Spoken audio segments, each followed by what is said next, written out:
Glória a Deus. Louvado seja o nome do Senhor. A paz do Senhor, meus irmãos.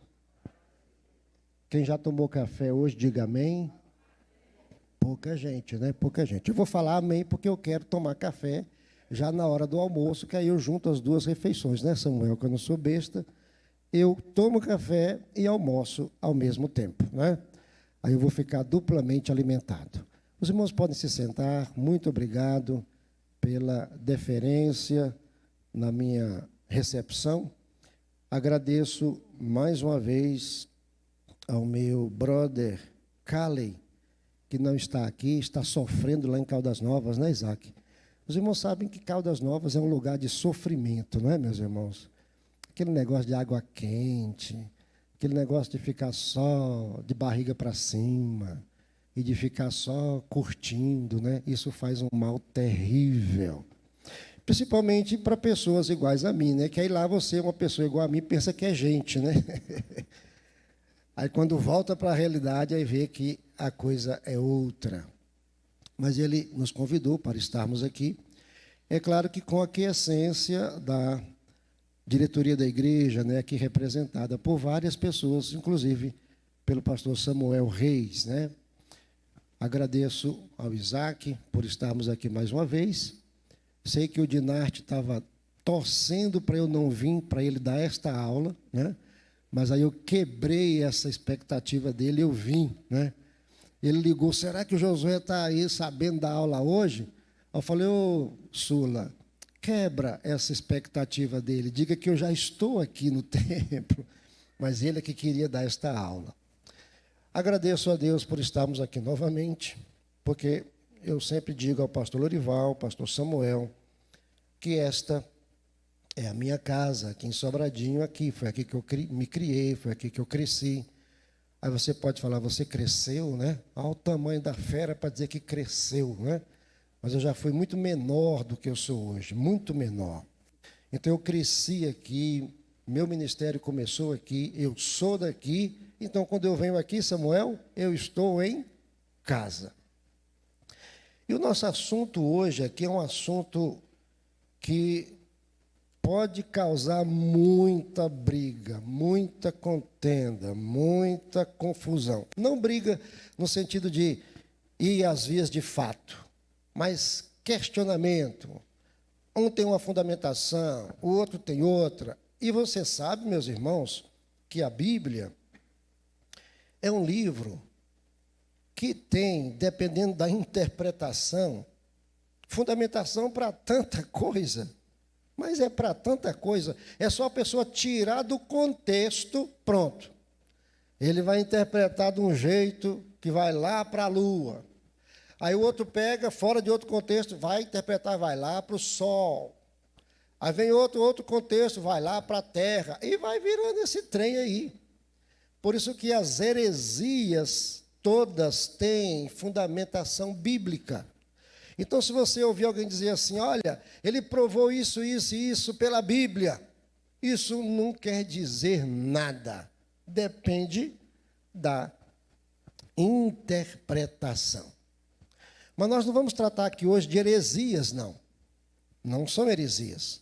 São doutrinas bem fundamentadas, mas que eu quero chegar a um consenso com os irmãos aqui hoje. Nós vamos falar sobre as bênçãos advindas da salvação. Então, se o nosso comentarista Isaac Maurício, né? Maurício, fosse bonzinho conosco, o que ele faria? Ele nos daria aqui, pastor Samuel, as bênçãos advindas da salvação, que são tantas, incontáveis. Mas ele não fez isso. Não sei se de propósito, não sei por falta de uma linha didática, pedagógica, não vou entrar no mérito, mas aí ele vai tratar aqui de eleição incondicional, eleição condicional, predestinação. Ele vai trazer isso aqui. E não vai falar em momento algum das bênçãos advindas da salvação. Então, como ele falou disso, e nós estamos tratando desta lição, e o comentário é este, nós vamos na primeira parte da nossa aula Nós vamos falar um pouquinho sobre isso, sobre predestinação, condicional, incondicional, eleição condicional, eleição incondicional. E no final nós vamos falar realmente do assunto da lição, que são bênçãos advindas da salvação. E aí eu vou destacar 8 bênçãos advindas da salvação, tá bom? Acho que são 8. Mas vocês vão me acompanhar aí. O meu brother Lucas, lá da mídia, me ensinou a usar esse trem aqui. Isso aqui é coisa de gente da família Reis, a família cabeçuda, né? Cabeçuda. E eu estou em contato agora mais frequente com 2 cabeçudos da família Reis, o Caleb e o Felipe, e a Giovana também, né? Que também está lá. E aí nós estamos aprendendo um pouco desse negócio de TI. Mas o Lucas me deu uma aula ali, como ele é um excelente professor, eu aprendi rápido usar aqui o nosso slide. Então, vamos lá. Vamos ver se eu aprendi mesmo ou se é só conversa mole. Opa, está aqui. Opa, tem que voltar. Opa, eita. Avançou muito. Aqui. Aqui, então, está o título da nossa lição. As bênçãos advindas da salvação. E nós queremos, então, começar vendo o seguinte. Qual é o princípio básico para eu ter bênçãos advindas da salvação? Para usufruir das bênçãos advindas da salvação, eu preciso ser o quê? Salvo. Então, a pessoa que não é salva não vai ter bênçãos advindas da salvação. É claro, isso é óbvio. É uma verdade paralela, é uma verdade que está contida no título da lição. Ou seja, só tem as bênçãos que a salvação dá quem é salvo. Ok. Mas aí, para mim e para você, isso, claro que é muito simples. Só que nós temos uma coisa chamada doutrina da salvação, ou soteriologia. Este nome grego, que quer dizer, acho que se eu clicar aqui, ali, aqui, acolá, não, soteriologia, né, que é essa palavra grega que quer dizer estudo, sotero é salvação, e logia, estudo da salvação. Por isso que você tem algum baiano aqui? Baiano? Não? Misericórdia, não tem um baiano aqui. Aí nós estaríamos muito mal representados nacionalmente, porque baiano é bicho bom. Eu nunca fui baiano, mas há 7 anos eu passei a ser baiano. Foi quando eu casei com a Sula. E é uma família de baiano da gema. Baiano daqueles que comem pimenta, chorando e achando bom. Eita, mas é macho, hein? Mas o baiano é só, ele da Bahia, né? Então ele é baiano do estado, mas se ele é de Salvador, ele é salvadorense ou soteropolitano. O que é isso? Ali vem do grego, sotero é salvação, então se ele é de Salvador, ele é da cidade de Salvador, soteropolitano. Então nós temos aqui alguns soteropolitanos, eu por adoção, outros já de nascença. A doutrina da salvação tem essa definição, que essa definição é o que mais nos interessa neste nosso encontro aqui hoje. Sobre esse negócio de predestinação condicional, predestinação incondicional, eleição eterna, salvos e salvo para sempre. Essas doutrinas todas pelas quais vamos passar aqui, ainda que rapidamente, porque não temos condição de esclarecer isso, porque isso não tem quem esclareça. Essa aqui é a verdade. Mas há um ponto em comum, que é o que mais nos interessa aqui, que é esse conceito aí, ó. Doutrina da salvação da humanidade por Jesus Cristo. Doutrina da salvação da humanidade por Jesus Cristo. É isso que interessa.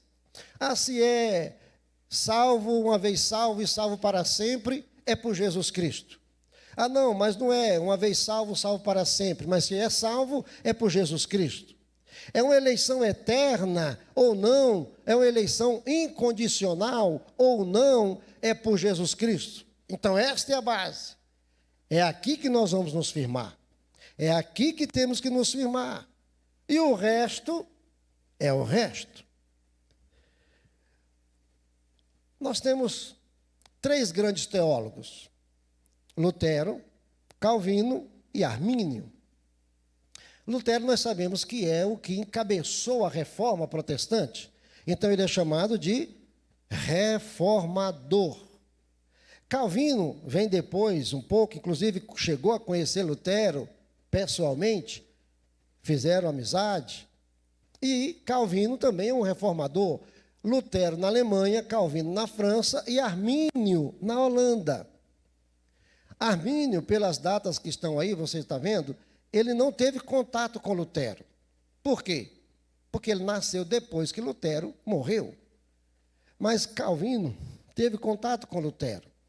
Esses 3 teólogos, 3 reformadores, 3 da reforma protestante, são chamados de reformados. Só que este nome reformados, ao longo do tempo, ou teologia reformada, ou teólogo da reforma, na verdade deveria ser para os 3. E nós que somos filhos da reforma de Lutero, também somos reformados. Assembleiano, somos também da família, ou nós estamos presos às defesas de Lutero, ao que Lutero propôs em sua reforma. Então nós também somos reformados. Só que com o tempo este nome foi mais se inclinando para o calvinismo. Então hoje, se você escuta assim, olha, este aqui é um teólogo reformado, quer dizer então que ele é o único que é filho da reforma de Lutero? Não, nós também somos. Mas este título acabou ficando mais para os calvinistas. Por isso que hoje, quando fala assim de teólogo reformado, é um teólogo calvinista.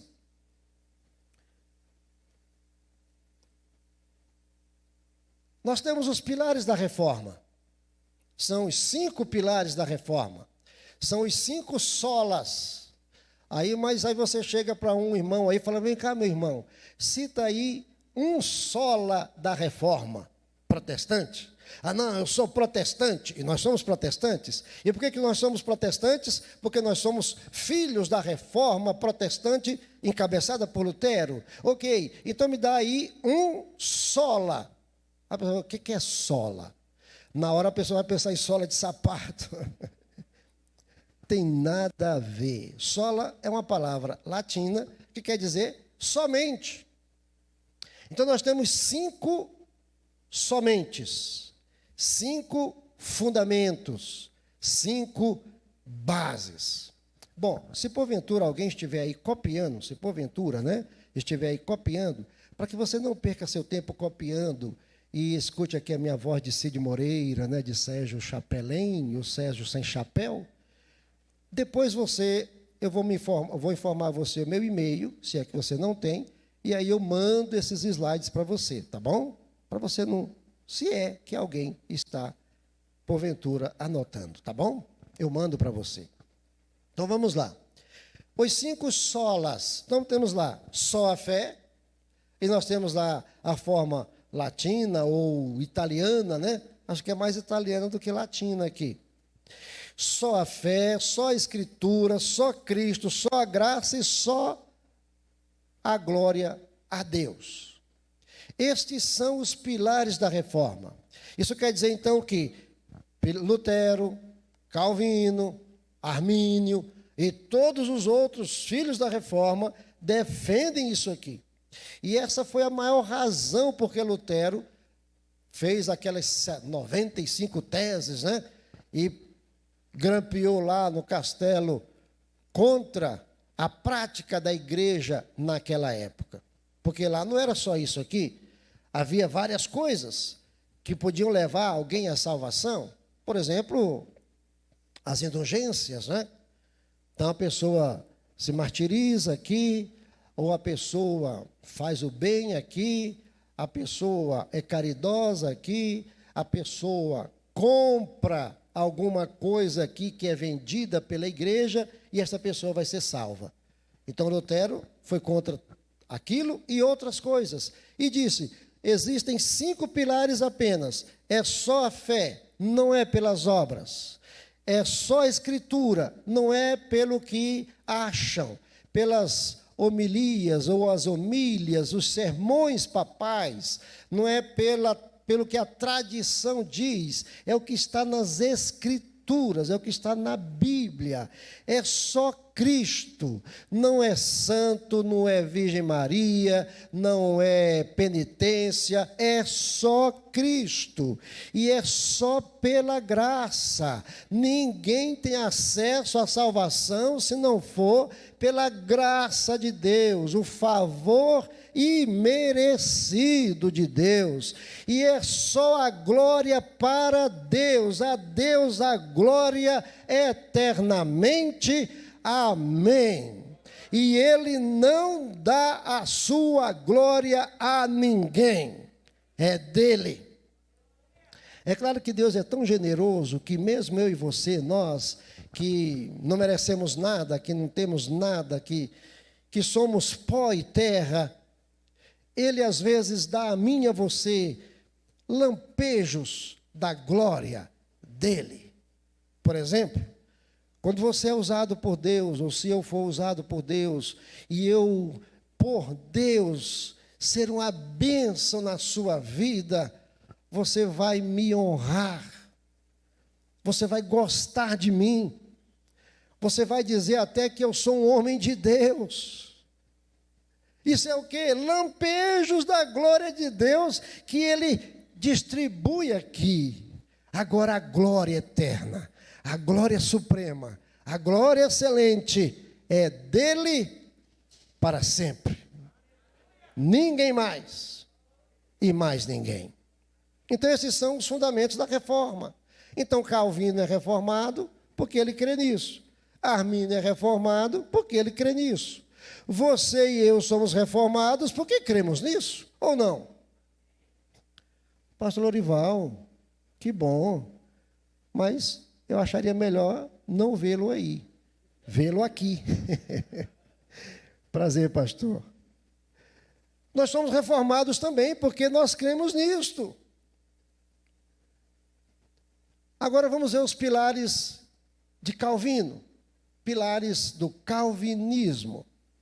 Bom, nós temos ali, na primeira linha, com a letra maiúscula em vermelho, o nome em inglês. E os 5 pilares do calvinismo vão então pegando as primeiras letras dos pilares, vão formar uma palavra tulipe, que é a nossa flor tulipa. É para facilitar, o nome disso é acrônimo ou acróstico. Você pega a primeira letra de um nome e faz um verso, ou faz um poema, ou escreve um texto.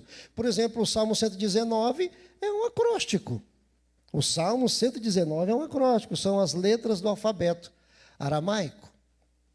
Então nós temos aqui a primeira letra, o T, vem de total depravação em inglês. Ou seja, o ser humano é totalmente depravado. O ser humano, ainda que tenha em si o Espírito que foi dado por Deus para que ele se comunicasse com Deus, ele suplanta o Espírito, ele maltrata o Espírito, ele sufoca o Espírito e ele só dá vazão à sua carne.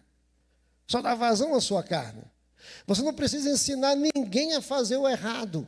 Parece que a gente já nasce sabendo. É só uma oportunidade de mostrar que sabe. Você não precisa mostrar ou ensinar a ninguém a se comportar indevidamente. Parece que nós já sabemos isso. É só termos a oportunidade para revelar que sabemos. Nossa natureza, após o pecado, foi totalmente decaída, destruída. Por isso, quando vemos o homem na sua essência, nós sabemos que o homem é mau. Nós somos maus. Este é o primeiro princípio, primeiro pilar da doutrina calvinista. A segunda é uma que eles defendem que a eleição é incondicional, ou que a predestinação é incondicional. Ou seja, em síntese, seria como que se, ao nascermos, Deus batesse um carimbo na testa, na minha testa, este vai ser salvo. Aí o outro nasceu, ele vai dizer, este não é salvo, este é salvo, este não é salvo, este vai ser salvo, este não vai ser salvo. Grosso modo seria isso aqui. É uma eleição incondicional, ou seja, aqueles que vão ser salvos, salvos serão. Ele pode andar por aí, vai para lá, vai para cá, bate aqui, quebra a cabeça, quebra a fuça, mas no final ele será salvo. Salvação incondicional. Terceiro pilar é que a expiação é limitada. Ou seja, o que Jesus Cristo fez no Calvário para expiar os nossos pecados, pagar a nossa culpa, não é para todos, é apenas para aqueles que receberam o carimbo. É limitado, isso aqui é limitado. Quarto pilar, a graça é irresistível. A graça é irresistível, ou seja, a quem a graça é manifesta, esta pessoa não tem como resistir a ela. Não tem como. Uma vez que a graça é revelada ao homem, o homem não tem como fugir dela. Por isso que a graça, então, podemos dizer aqui, partindo disso, que ela não é revelada totalmente a todos os homens. Ela só é revelada totalmente aos que receberam o carimbo. Volta para lá. E aí esses, então, não vão resistir lá. Os outros vão. E o quinto pilar da doutrina calvinista é que, uma vez salvo, salvo para sempre. Claro, já recebeu o carimbo lá. Então ele vai ser salvo. Ele vai, talvez, dar uns bordejos por aí, não sei o quê, mas daqui a pouco ele vem, ele está salvo. Já está definida a sua situação eterna. É claro que isso aqui, meus irmãos, para quem estuda este assunto, pastor Lorival, Isaac, Samuel, pastor Antônio Pereira, isso aqui só porque eu estou olhando assim, né? São os grandes teólogos aqui da quadra 12, né? Da nossa cidade, aqui de Sobradinho. Isso aqui é assunto, meus irmãos, para muita, mas muita manga. Em síntese, ok? Então, se você está querendo falar sobre isso aqui, eu não vou te deixar falar. Os pilares de Armínio. Armínio. E aqui também nós vamos ter também um outro acrônimo, são 5 pilares. E aqui, então, as primeiras letras vão nos dar a palavra facts, ou fatos. Fatos. E aqui nós temos, então, primeiro, libertos pela graça. É a graça que nos liberta. Nada mais nos liberta. E por esse princípio aqui, a gente já pode entender que a graça é revelada a todos os homens. E todos que a aceitarem serão libertos. Mas aqueles que não a aceitarem continuarão escravos. Segundo, a expiação não é limitada, ela é para todos que quiserem. Jesus morreu não apenas por alguns pré-definidos, Jesus morreu por todos os homens. E eu estava conversando outro dia com um colega que disse que está participando de uma organização que crê que existe vida após, ou melhor, existe seres inteligentes fora do planeta Terra. Fora do planeta Terra. E aí eu estava conversando com ele e falei para ele o seguinte: olha, rapaz, eu não acredito nisso não. Mas se porventura, viu, pastor Antônio Pereira, se porventura existir, se aquela criatura, que eu não sei o nome dela, se é marciana, se é plutana, se é o que, saturnana, sei lá o nome, se quiser ser salva, é por meio de Cristo. Não tem outro jeito. E esta expiação de Cristo atinge a todos que quiserem. Não é limitada, é para todos. O outro pilar é que a eleição é incondicional, ou melhor, é condicional. Ou seja, eu quero ou não quero, eu aceito ou não aceito, eu vou dizer sim ou vou dizer não. E isso aqui, claro, que defende o nosso livre-arbítrio. Eu decido, eu quero ou não quero. A graça foi revelada, o evangelho foi pregado, e eu vou dizer se eu quero ou se eu não quero.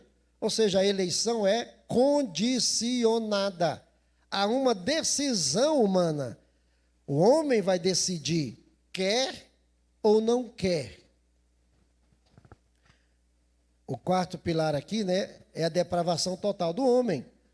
Aqui é igual lá do calvinismo. O homem sem Deus não é bom. Só com Deus o homem é bom. E por último, segurança em Cristo, ou seja, não uma vez salvo, salvo para sempre, não. Ele tem que se manter firme em Cristo. Quem nos dá a certeza da salvação é Cristo, é a nossa permanência em Cristo, e não o fato de já recebermos um carimbo dizendo que somos salvos e somos salvos para sempre, e pronto. Não, eu tenho que fazer a minha parte. Aí agora aqui começa um problema já. Não, aqui, pelo que eu já falei aqui, tem N problemas. N. E se eu estivesse falando isso aqui, para quem quisesse arrumar encrenca, ainda bem que ninguém aqui quer. Pelo menos eu acho. E era tanta encrenca já aqui, meus irmãos, era tanta encrenca. Mas eu quero, de novo, chamar a atenção de vocês. Vamos caminhar para o que nos converge e não para o que nos diverge. O que é que nos converge? Os solas. Aquilo nos converge. E vamos ver daqui a pouco outras coisas. Bom, então, mas como é que a salvação é pela graça? Eu não faço nada para merecer a salvação, e eu tenho que fazer alguma coisa para me manter firme em Cristo. Então já entrou as obras aí, as obras já entraram aí. E aí você vai se lembrar de uma coisa muito simples na carreira do cristão. Nós entramos na salvação pela graça, recebemos a salvação pela graça. Nós passamos a usufruir dos benefícios, das bênçãos advindas da salvação pela graça. Agora, uma vez que estamos salvos, nós temos que mostrar frutos de quem é salvo. Obras. Não é pelas obras que nós somos conhecidos? Ah, não, eu sou salvo. Mas eu vejo você passando fome e não estou nem aí para você. E aí? Ah, não, eu vou te dar alimento porque eu quero ser salvo. Este é que é o equívoco. Eu vou te dar alimento, vou te tratar bem, não porque eu quero ser salvo, é porque eu já sou salvo. É porque eu já tenho a salvação. Então não existe como, ou melhor, não há como a gente dissociar graça e obras. Porque quem tem a graça, manifesta a graça que tem por meio das obras. Agora, quem só tem obras e não tem graça, acha que pelas obras vão conseguir a salvação? Aí não, porque aí ele elimina o sacrifício de Jesus. Se eu posso me salvar por minhas obras, por que Jesus morreu? Para nada. Eu resolvo isso de outra maneira. Pontos divergentes entre Calvino e Armínio. Um diz que a eleição é incondicional, o outro diz que é condicional. Um diz que a expiação é limitada, outro diz que é ilimitada, é para todos. Jesus morreu por todos. Um diz que a graça é irresistível e outro diz que não, eu posso dizer não a ela. Eu posso dizer que eu não quero, no exercício do meu livre-arbítrio. E o outro diz que o santo vai ser salvo mesmo e pronto, e o outro diz que não, eu tenho que perseverar em Cristo para ser salvo. Esses são, dos 5 pontos de cada um, nós temos 4 pontos divergentes. Temos um ponto convergente dos dois, entre Calvino e Armínio. que é a depravação total da humanidade. Nós temos isso lá. Os dois concordam que o homem sem Deus é mau, perdido, e só vai fazer o que não deve, e vai ter por fim no lugar das pessoas que estão longe de Deus. Mas eu coloquei aqui um segundo ponto convergente, que eles lá não está expresso lá nos 5 pilares de cada um deles, mas está lá, nós sabemos que está lá, que é aquilo ali, ó, salvação da humanidade só por Jesus Cristo. Então a humanidade está perdida, está, isso é comum, e só vai ser salva por meio de Cristo. E aqui vem aquilo que eu falei lá no início. Ah, é por meio da eleição incondicional, ou é por meio da eleição condicional, não interessa, é só Jesus que salva. Só Jesus que salva. Ah, não, isso aqui é porque eu recebi o carimbo para ser salvo. Aí o outro fala, não, isso aqui é porque eu decidi ser salvo, eu quero ser salvo, eu quero Jesus. Não interessa se de uma forma ou de outra, é por meio de Cristo. Quem salva é Jesus e pronto, o resto é conversa aqui.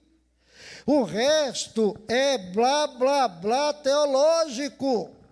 E eu não sou contra teólogo, não, misericórdia. Eu até acho que eu tenho algumas coisas de teólogo, mas eu estou mais para teólogo, né? Teólogo. Mas eu tenho algumas coisinhas de teólogo. Mas você sabe que a teologia tem o dom de complicar as coisas. Tem o dom de complicar as coisas. Olha aqui, veja se você concorda comigo. Evangelho de João, capítulo 6, versículo 37, eu vou ler este texto, e Jesus vai fazer lá uma afirmação que, ao pé da letra, eu acho que eu vou sintetizá-la nesses 5 itens que eu mencionei aí. Então, Evangelho de João, capítulo 6, versículo 37, diz assim: todo aquele que o Pai me dá, esse virá a mim. E o que vem a mim, de modo nenhum o lançarei fora. Jesus falou isso.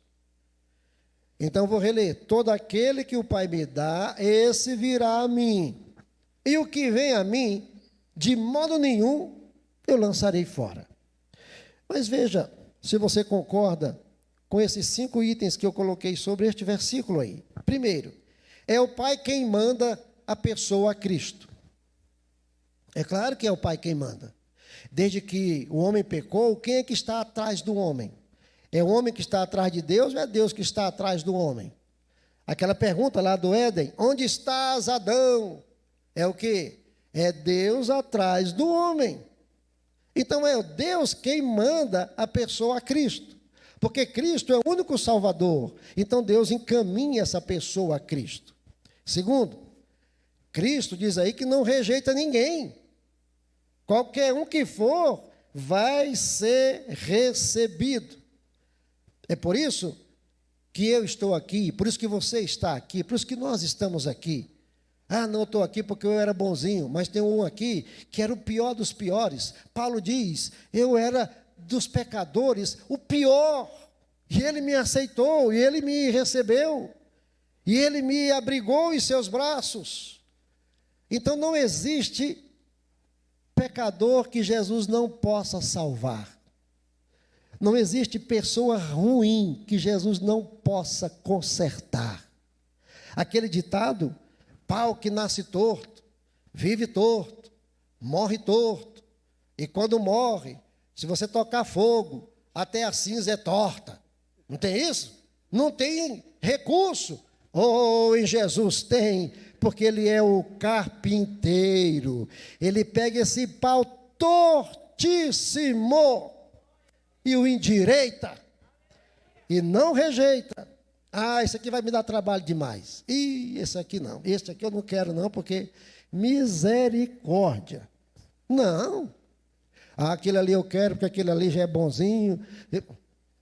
Venha do jeito que está, para que Ele faça de mim e de você o que Ele quer que sejamos. É Ele quem trabalha.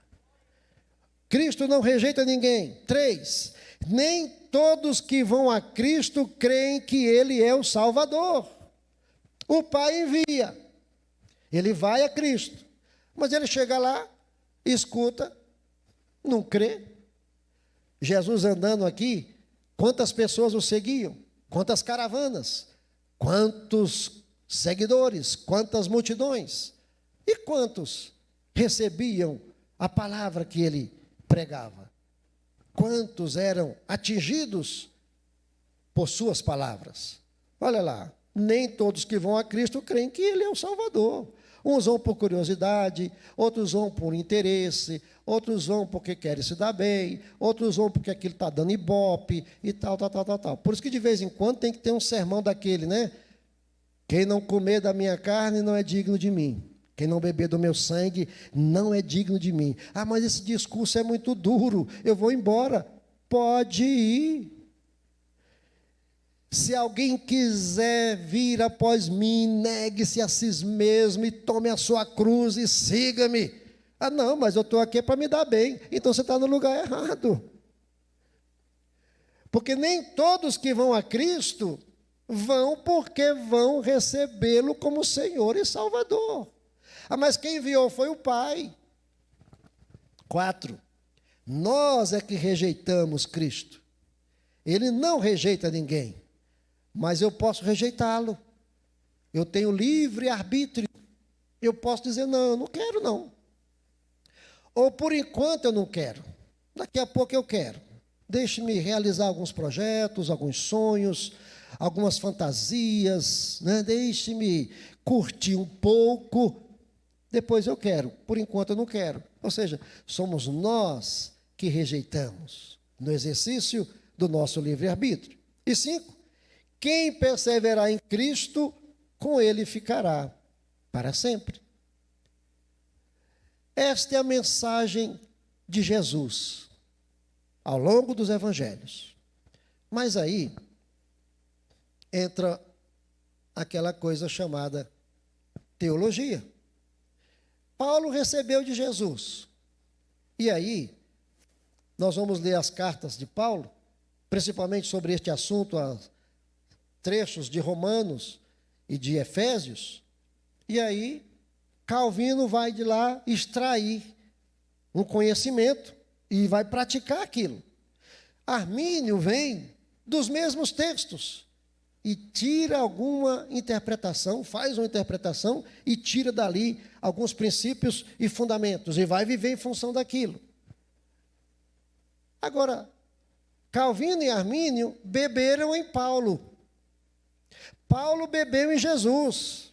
A quem ouvir? A quem ouvir? É claro que a Jesus. Mas aí eu vou voltar aqui, só para você ver como que teólogo pode complicar as coisas. Olha aqui, eu vou complicar só um pouquinho aqui.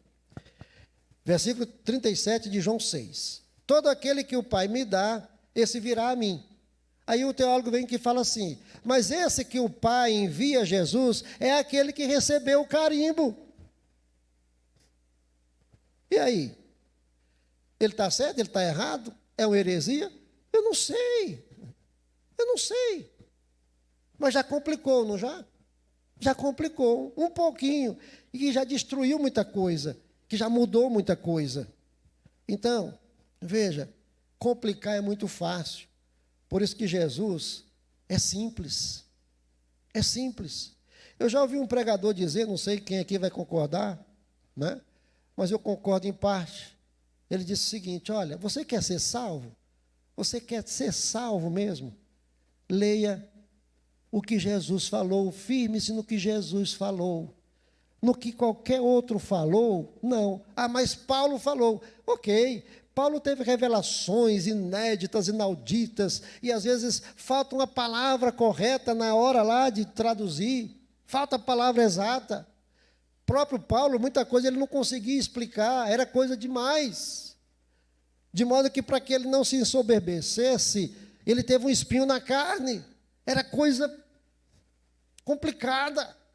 Vê que Paulo é estudado desde quando escreveu e vai continuar sendo estudado, e tanta coisa ainda tem que ser revelada. Quer estudar teologia? Estude, mas firme-se numa coisa só, e o resto é o resto. Jesus é o Salvador. Se Calvino está certo, se Armínio está errado, eu não quero saber disso. Nós, né, nossa denominação é arminiana. Nós somos arminianistas.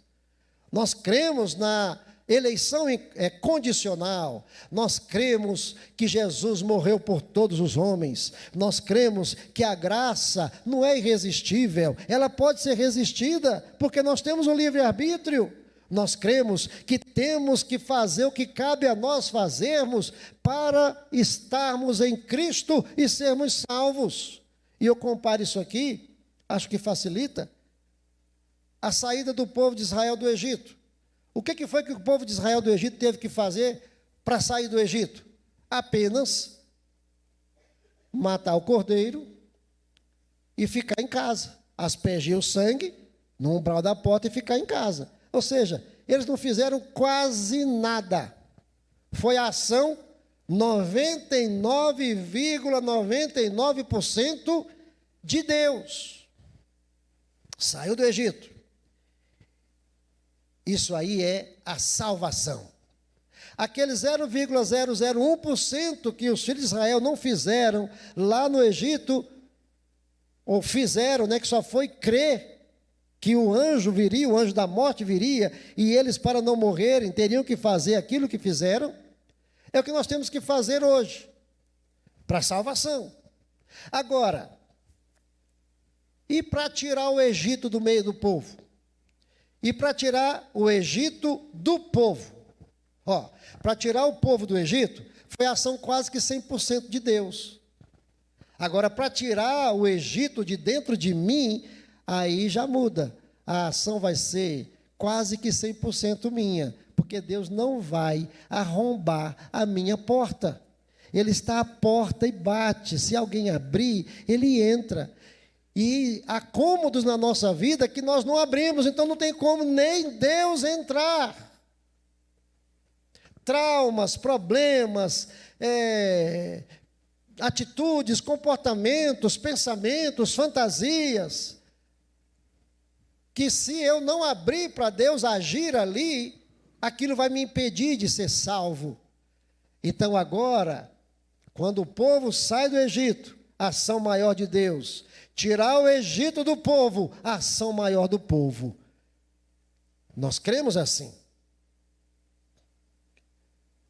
Agora o nosso assunto, né? Realmente, se por meio do que acreditamos, nós temos acesso à salvação em Cristo, estamos em Cristo, nós temos bênçãos advindas da salvação. E eu tirei algumas aqui da carta de Paulo aos Efésios, né? A primeira que eu relacionei aqui, é fazer parte da igreja. E vocês viram que eu coloquei igreja com I maiúsculo, porque nós temos igreja com I maiúsculo e temos igreja com I minúsculo. O que é a diferença? Qual é a diferença? A igreja com I minúsculo são as igrejas locais, as denominações. É aqui na terra. A igreja com I maiúsculo é a igreja dos salvos em Cristo. Porque você sabe, tanto quanto eu, que não é o fato de a pessoa pertencer a uma igreja de I minúsculo que ele faz parte da igreja com I maiúsculo. Só fazem parte da igreja com I maiúsculo quem realmente recebeu Jesus como Senhor e Salvador. Se não foi por isso, ele não faz parte ainda da igreja com I maiúsculo. Por isso que naquele dia, Jesus vai dizer a várias pessoas que eram de igrejas de I minúsculo: eu não conheço vocês.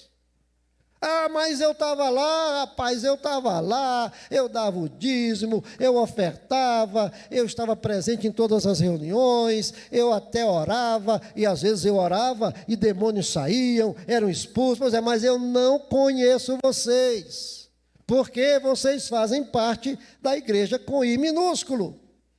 Vocês nunca entraram na igreja com I maiúsculo, ou seja, vocês nunca reconheceram que só são alguma coisa e só podem ser salvos por meio de Cristo Jesus. O resto você está jogando, está brincando, fazendo de conta, está tirando algum tipo de proveito, sei lá o quê. Cada um vai ter a sua explicação, e naquele dia, Jesus vai dizer: olha, pode ir embora, não conheço vocês. Agora, é claro que ele conhece todos da igreja com I maiúsculo. Segunda bênção divina da salvação é sermos da família de Deus. A figura da família, né, é uma figura simples, vamos dizer assim, mas quem não sabe a importância da família? A família é simplesmente tudo para nós. E aí Deus vai nos dar a oportunidade de, fazendo parte da família dele, termos, se não tivemos na nossa família aqui, temos tudo que não tivemos na nossa família aqui. E se tivemos na nossa família aqui exemplos negativos de familiares nossos, ele vai nos dar, na família dele, condição de termos tudo de bom na família dele. Porque você sabe que família é um ambiente de controvérsias, de discussões, de desacertos, ambiente de socialização, é ambiente de aprender a dizer sim, aprender a dizer não. Família é um lugar de aprendizado. Quem aprendeu lá na família vai para o resto da vida com aqueles ensinos. Se os ensinos foram bons, ele vai avante. Se os ensinos foram maus, ele pode pegar um rumo errado na vida. Fazer parte da família de Deus é um dos maiores privilégios que a salvação dá para mim e para você. Agora, Deus é nosso Pai, e eu e você somos irmãos.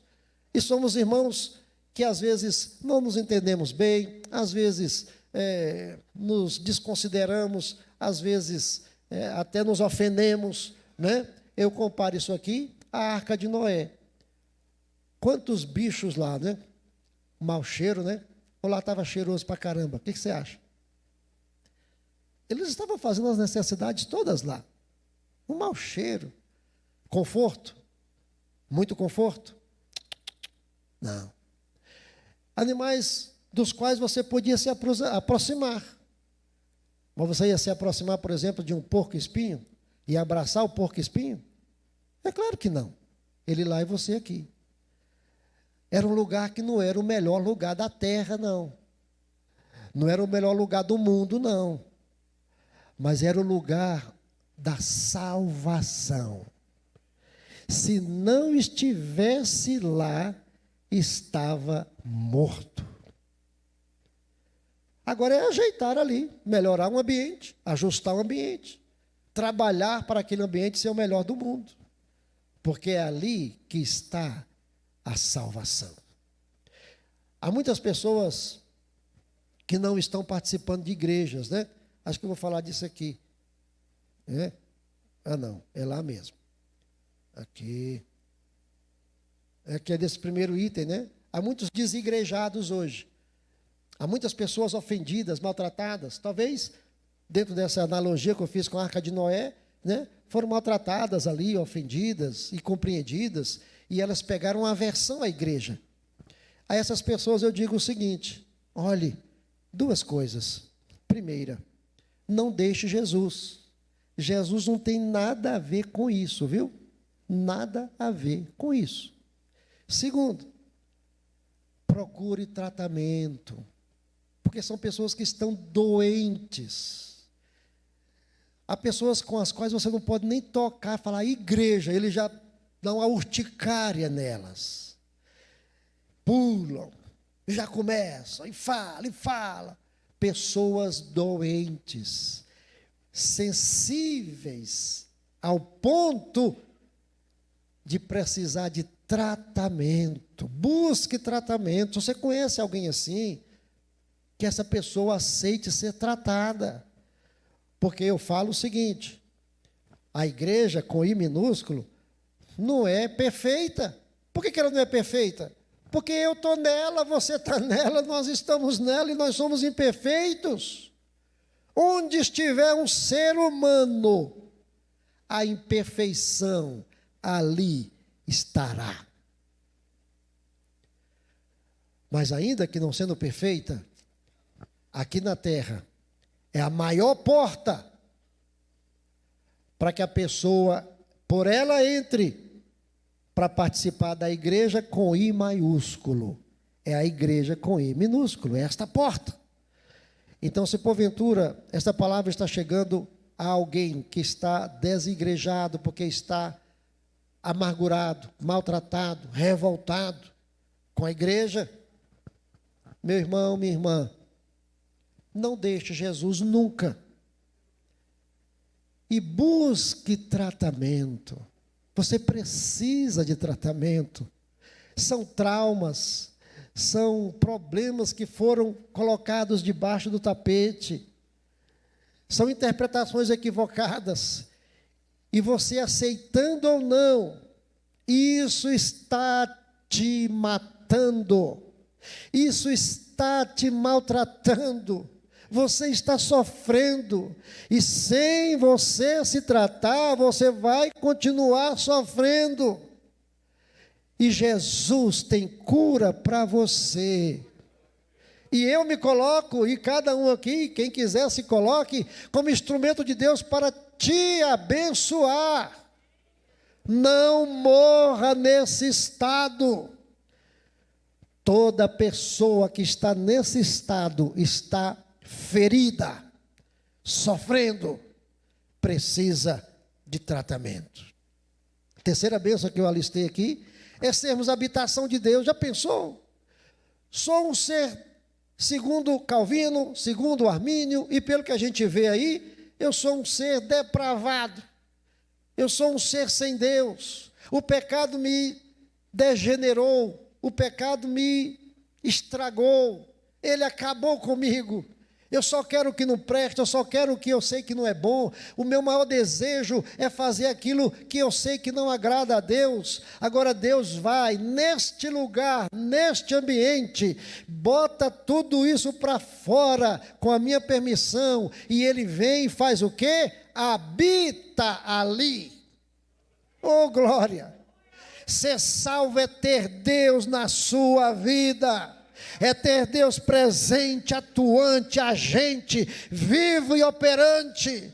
Não Deus morto, como diz o salmista lá no Salmo 42. A minha alma tem sede de Deus, mas não é de qualquer Deus não. É do Deus vivo, Criador dos céus e da terra. O Deus que vê, que fala, que age, que atua e que habita em mim. Reina em mim, Senhor.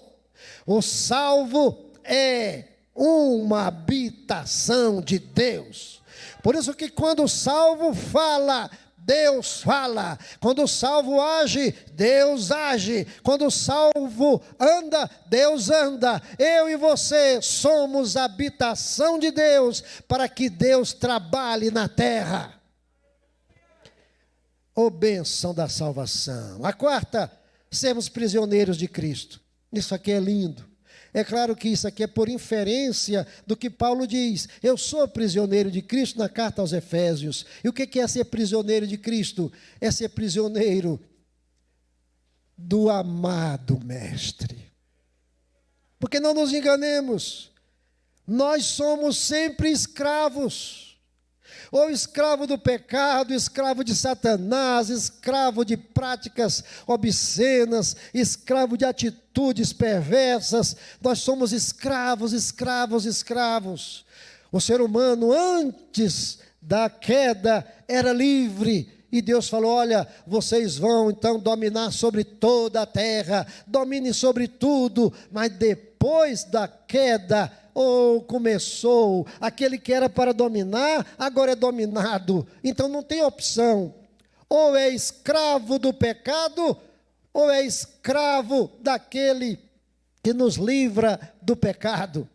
Ou é escravo de Satanás, ou é escravo de Jesus. Agora, ser escravo de Satanás é desonra, é tristeza, é dor, é angústia, é malignidade, é o céu distante e o inferno aqui na terra, e o pior, para sempre com ele na eternidade.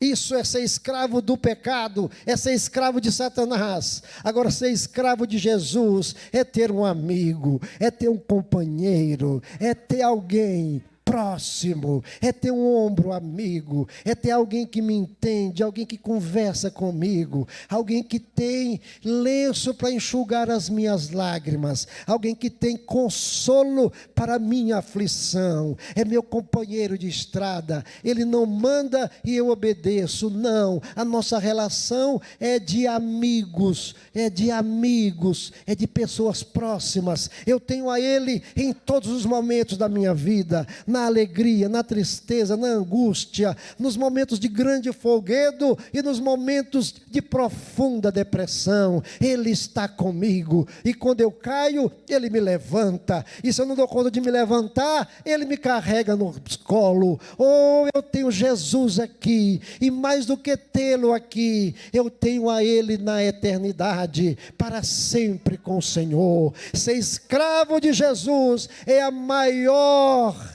decisão que o homem faz. Prisioneiro de Cristo.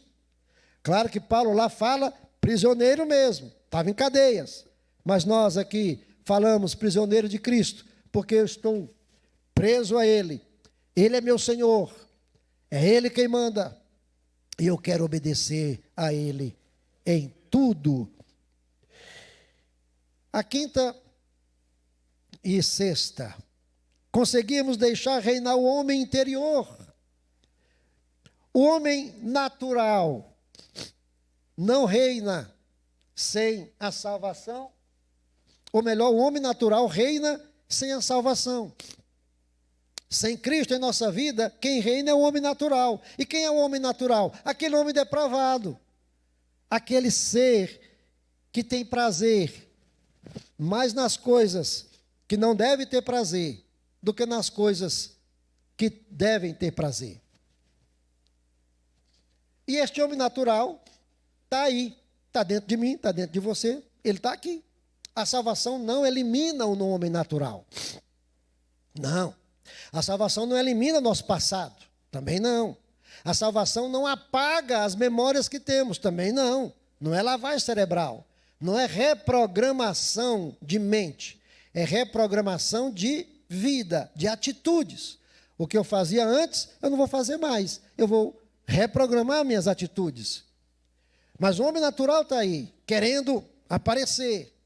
Agora, ser salvo é deixar este homem natural o mais caladinho possível. Ah, mas se eu fosse o que eu era antes, eu aqui agora quebrava, arrebentava, pisava fundo e ninguém... Pois é, este é um homem natural. Você vai deixá-lo tomar conta? Você vai dizer para ele, ó, quem manda aqui é o homem interior. Jesus me dá esta autoridade. Ah, não, mas eu sou muito nervoso. E aí eu me lembro do nosso saudoso pastor Manuel da Penha Ribeiro, né? Que falava assim, mas irmão, nervoso todo mundo é. Eu estou cheio de nervo aqui, eu só estou em pé porque eu tenho nervo. Quem não é nervoso? Você pega uma pessoa que não tem nervos, ela é toda assim, ó. Eu sou nervoso, também sou, meu irmão. Agora controle esta fúria, controle esta angústia, controle essa vontade de matar e de morrer. Controle isso em todos os lugares. Deixe o homem interior reinar. Agora, só quem pode conseguir isso é o salvo em Cristo Jesus. Oh, glória! Sermos úteis a Deus. O apóstolo Paulo fala aqui que Deus estabeleceu profetas, apóstolos, mestres. Olha aí. Ah, mas eu só posso ser útil a Deus se eu for um desses? Não. O que é que você pode fazer? O que é que eu posso fazer para que a glória de Deus apareça na terra, para que Deus seja visto, para que Deus seja percebido na vida dos outros, para revelar Deus? Alguns pensam que tem que ser sempre aqui pregando, né, no púlpito aqui. Você sabe que não é. Lá na sua casa, na sua repartição de trabalho, na sua vizinhança, e cada um dentro do seu raio de ação. O que que eu posso fazer? O que que você pode fazer para ser útil a Deus? E veja que coisa interessante, né? Ser útil a Deus tem que ser a maior ambição de todo salvo. Todo salvo tem que amanhecer pensando: como eu posso ser útil a Deus hoje? Como? Vou usar o WhatsApp para ser útil a Deus. Eu vou usar o Facebook para ser útil a Deus. Posso ver lá outras coisas também, mas para ser útil a Deus em primeiro plano. Não é para disseminar fofoca, é para tocar fogo na palha. Você está sendo útil a Deus? Por favor, você sabe que não está. Não, vou passar isso aqui, vamos ver que bicho é que vai dar. Opa, cuidado. O que eu posso fazer para ser útil a Deus? A salvação me dá este privilégio de ser útil a Deus. Agora, na minha opinião, a maior bênção advinda da salvação é vivermos com Deus aqui, na certeza de vivermos com Ele eternamente lá. Oh, glória! É ter Deus aqui, neste mundo mau, perdido. É ter Deus comigo, presente na minha vida, no meu dia a dia, nos meus momentos. É ter a Ele como minha maior herança. É ter a Ele como minha maior possessão. É ter a Ele como meu inimigo, como meu amigo, como meu companheiro, como meu brother. Deus comigo, aqui, por pouco tempo, enquanto durar a nossa trajetória aqui, e com Ele eternamente lá. Lá é para sempre. Aqui é por um período de tempo, mas lá é para sempre. Só que só vai ter a Deus lá eternamente quem a Ele tem aqui por um período, ainda que pequeno. Outro aspecto interessante é que sem Ele aqui, a nossa vida aqui é muito complicada. Podemos até passar sem Ele aqui. Podemos. Não, passa sem Deus aqui. Passa sim. Aos trancos e barrancos, passa. Agora, meu amigo, minha amiga, não cruze os umbrais da eternidade sem Ele. Aqui eu passo sem Ele, mas lá, prejuízo eterno. A senha para entrar na vida eterna é Jesus, Jesus, Jesus, Jesus. Você está feliz com isso e pode dizer glória a Jesus? Glória a Jesus. Muito obrigado, meus irmãos. Que Deus nos abençoe, que Deus nos ajude. E vamos viver aqui a salvação. Aquela oração do salmista: não retire de mim a alegria da salvação. Então todo dia, ainda que o dia seja um dia terrível, carregado, ainda que seja um dia ruim, um dia mau, porque o dia mau existe, que eu e você, ao amanhecermos, falemos com o Senhor: Senhor, que nada neste dia tire a alegria da salvação do meu coração. Que Deus nos ajude em Cristo Jesus. Muito obrigado pela atenção. Em nome de Jesus. Amém.